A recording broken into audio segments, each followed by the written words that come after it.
Welcome to the Stand Tall podcast, where we sit down with extraordinary people and hear how they've overcome challenges in their own lives. You'll be inspired, challenged, and uplifted by these stories. And whether it's a podcast story or our youth wellbeing events, we're here to help you find hope. Let's jump in. Hi guys, we are back here at Stand Tall 2025 Canberra backstage, and I've got one of our wonderful speakers joining us. I would like to say a returning hero. I would like to say someone who we love having back, because you are one of the pillars of the key messages that we send out with Stand Tall, and I'm really appreciative. Michael, thank you for joining me. Too kind. What a beautiful, What a beautiful intro. I don't think I've ever heard someone say wonderful 3 times. That's, you need to talk to my wife. That was amazing. I'll send her a note. That's incredible. Thank you. No, great to be here, and what a privilege it is to be involved with such a program and an organisation that just has such a burning desire to bring joy, happiness and hope into the lives of so many students across this country. I mean, we try and do that, but as well, we can only go so far as the people that choose to join us and align with us, and we're so grateful to have you. And, you know, I have been privileged enough to listen to your story, and I say this often, and I genuinely don't exaggerate when I say I find new hope and I find new nuggets of motivation and inspiration every time I listen to it, because for me, I never receive it the same way, because my state of when I listen to what you have to say, it affects different parts of me. And it's incredible that you have the capacity to do that. And I mean, for me, one of the biggest questions that I always kind of come back to, and a lot of people would, is how do you keep on staying so incredibly positive, and not only positive throughout all the things that you've had to go through in your life, but you stay positive and you actively try and share that with the rest of the world and make it a better day for the people that are around you. How do you manage to do that? I think the alternative is rough. I think the alternative to not choose to stay positive and not choose to look at the glass being half full and not choosing to look at life through a rose-coloured lens is a very quick way for me to not be grateful for my life. And I really love that saying, your head needs to where your body's at. So often we're fearful of, you know, what might be tomorrow. We're regretful of what could have been yesterday. We forget to focus on what is right now. And I realise, being given an end date so many times, that tomorrow's not guaranteed for me. So I use all the darkness and all the pain and all the suffering as almost a leg up over other people, because I know that tomorrow's not guaranteed. So I get to live now. You know, like I said out there today, I'm as old as I've ever been, but I'm as young as I'll ever be. And I really want to live now. And that, for me, helps me push through that little dark voice in my head that says no. And, you know, I love that phrase, we got to stop listening to ourselves and start talking to ourselves. I really like to talk to myself. I like to talk to myself with positivity and affirmation and perspective. You know, I've been exposed to some horrific things in life, and for me that has been a wonderful gift. Yeah. And I mean, I love hearing you talk about perspective, because I believe that perspective, no one's born with it. You are given perspective throughout challenges in your life, and it's a privilege to be able to have perspective and take a step back and look at any given situation. And so, you know, people out there that might be struggling to see their situation for what it is, not only that, find a way to move forward. What would you say were the key elements and factors in your life? And looking at your situation, like you said, tomorrow is not guaranteed. How do you then decide to look at where you're at, look at what's happening, and then still choose to positively move on and try and use whatever you have available today in the now for whatever time you have left, and make it into something impactful and beautiful? I think that if I sat down and this is the thought process for somebody listening. If I sat down and I looked and assessed my life and said, if I had a magic wand, what would I change? Would I be happy with what I'm living and creating and experiencing? And if the answer is yes, then great, continue to do what you're doing. But if you're not in any area of your life, then, you know, insanity is doing the same thing over and over. And I think that so many of us walk in fear. You know, I'm a man that walks in faith, but I'm a man that also has realised that if if my time is up, or at the end of the day, we're all going to die. But if I can make sure that the life that I live every single day is filled with appreciation, with gratitude. And yes, there is things that I need to do every day to make sure I feel that way. Simple things like a very, very structured routine. Okay. My morning and evening routine are very structured. They're non-negotiable.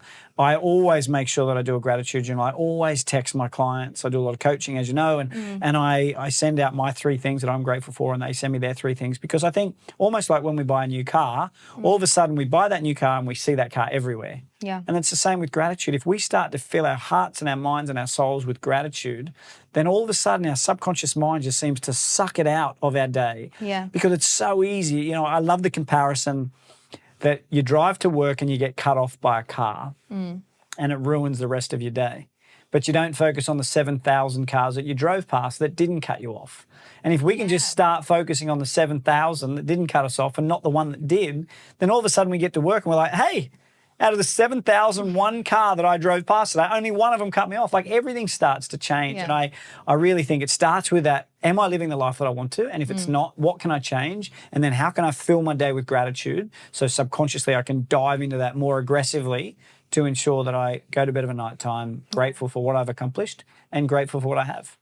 I mean, that's incredible. I hear you speak throughout your story about gratitude, and it is a big factor in a lot of things that you talk about in your experiences, and a lot of it's towards your mum as well. And I love bringing this up because I'm such a family person, and I find that the community that you surround yourself with, like I said previously, they're the pillars that you fall back on when you stumble, and they're the ones that help you get back up. And your mum is she's such a key component of your story, your success, you know, getting through those failures. And she's such an incredible part of your story.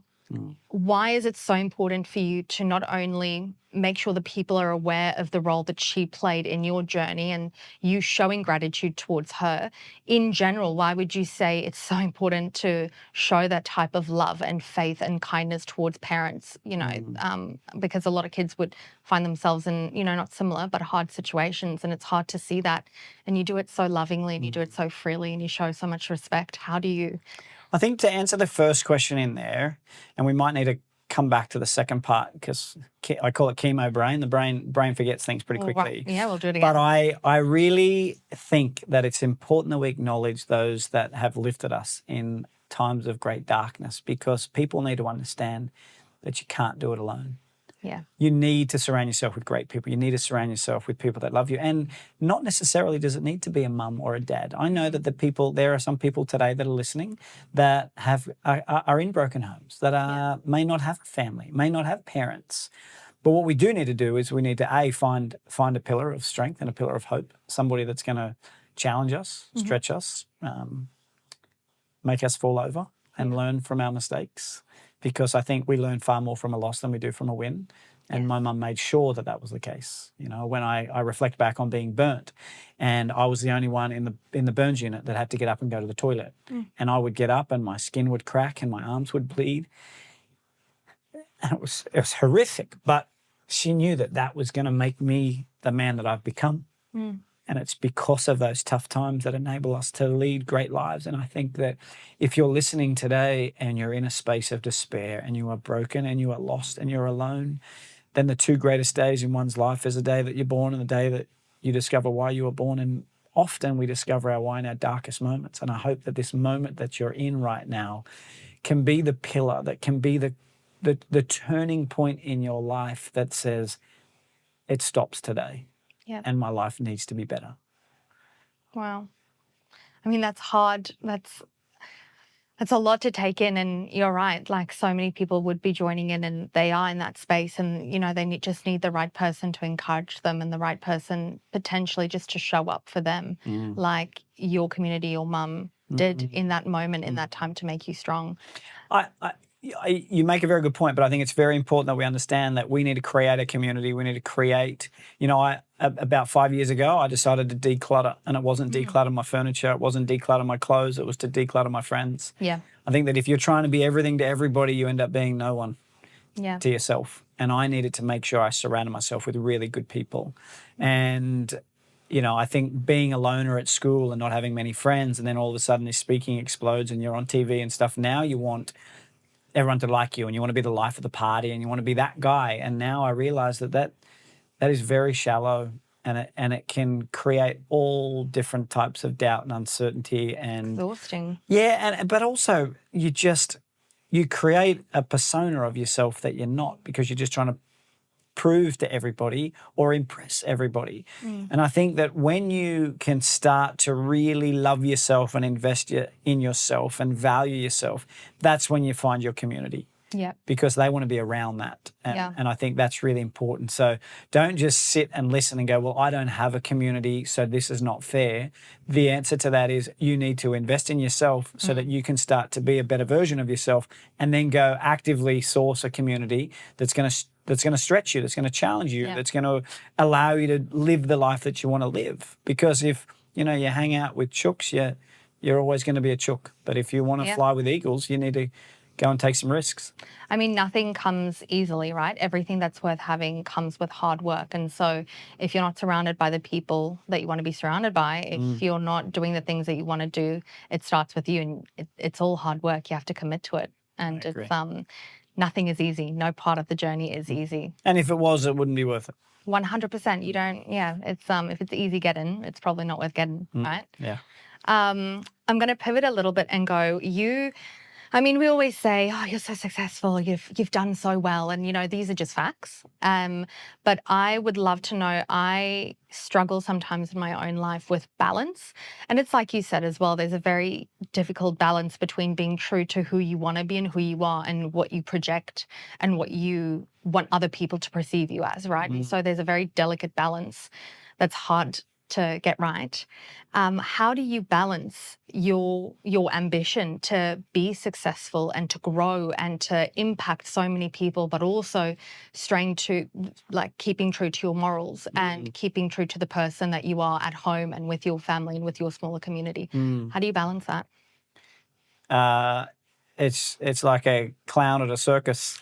Sometimes you feel you got balls in the air that you're doing your best to keep up. But I think firstly, very kind of you to say those words, but I don't see myself as this incredibly successful man, because I don't look at myself in the eyes of external factors that can perceive that. Yes, I've done well in speaking, and, financially we're in an amazing place right now and all those sort of things. But for me, ultimately what determines success is in the eye of the beholder. And for me, success is about making sure I'm serving other people every day, making sure that I'm a really present man, I'm a really present dad.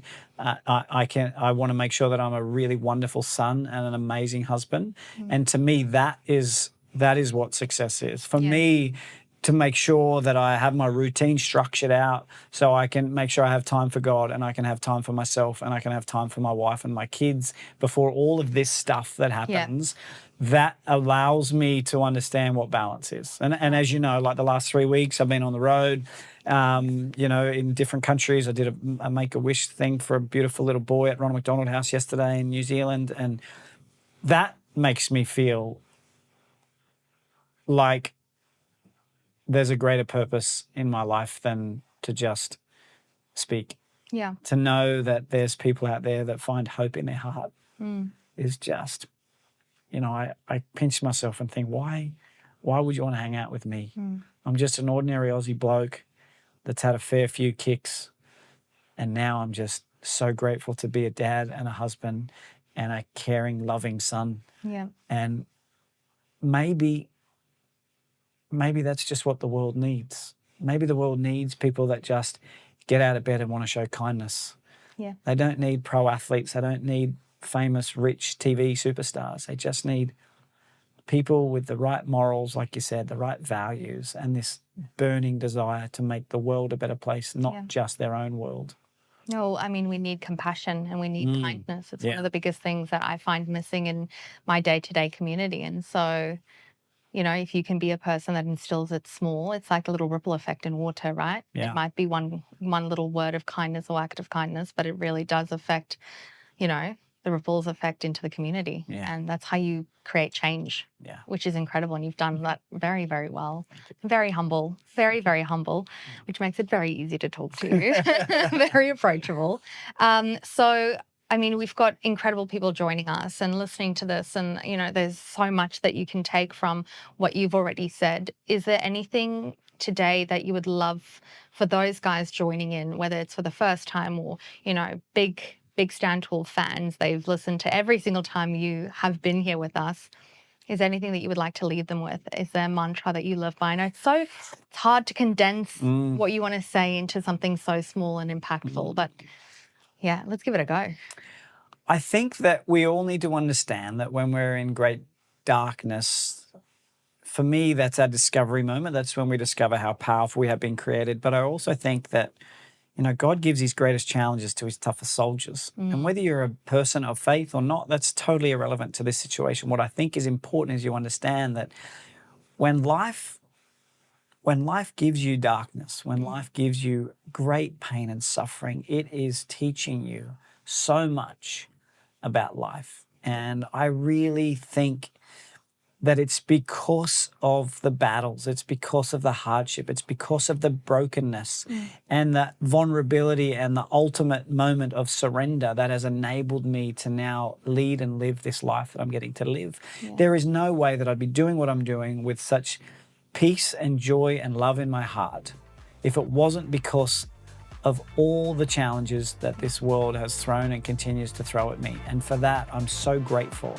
And I think that if you are in a space right now where you're walking a road that's filled with bumps and challenges and hurdles, know that you're learning, you're refining, you're crafting who you are to enable you to be such an amazing human being. So this is not life that's not fair. This is life that's giving you a remarkable gift to lead a remarkable future.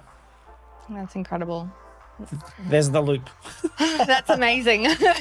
Michael, thank you so much again for joining us, for taking the time. I know that you are a busy man, but you always manage to make sure that we've got time together and we get a moment to speak. And I really, really appreciate it. Thank you so much. Good luck. Thanks for having me on. Yeah. Thanks for joining us on the Stand Tall podcast. We've loved having you.